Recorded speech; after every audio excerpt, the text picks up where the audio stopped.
Welcome back to Logic Bites.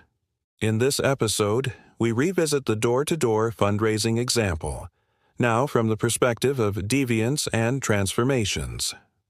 Previously, we found the maximum likelihood estimate, or MLE, for the success probability, P, in our geometric model.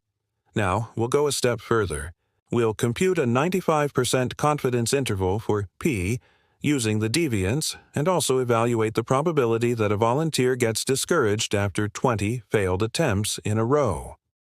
We use the log likelihood from earlier to define the deviance, as d of p equals 2 times the difference between the log likelihood at the MLE and the log likelihood at a specific value of p. Substituting values. This simplifies to around 222 times a log expression involving our data. Now, this is tricky to compute analytically, so we usually use software like R to find where the deviance equals 3.84, the 95% chi-squared threshold. Here's a plot of the deviance function. We draw a horizontal line at d equals 3.84 and look for where the deviance curve intersects it. From the graph, or using R, we estimate the 95% confidence interval for p as between 0.042 and 0.14.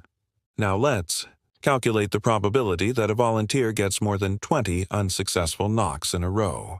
This is a decreasing function of p.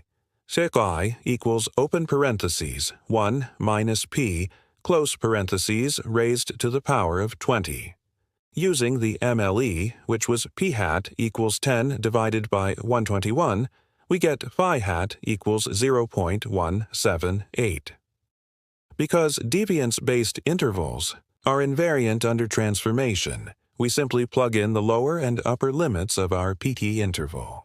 That gives us a 95% confidence interval for phi as between 0.049 and 0.424.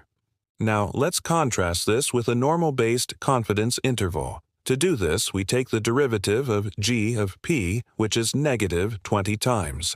Open parentheses 1 minus p, close parentheses to the 19. We use this in our normal formula and get an interval from negative 0.013 to 0.369. But here's the problem. This interval goes below 0, which makes no sense for a probability. Deviance-based intervals avoid this issue and are more reliable in this case. Thanks for watching Logic Bites.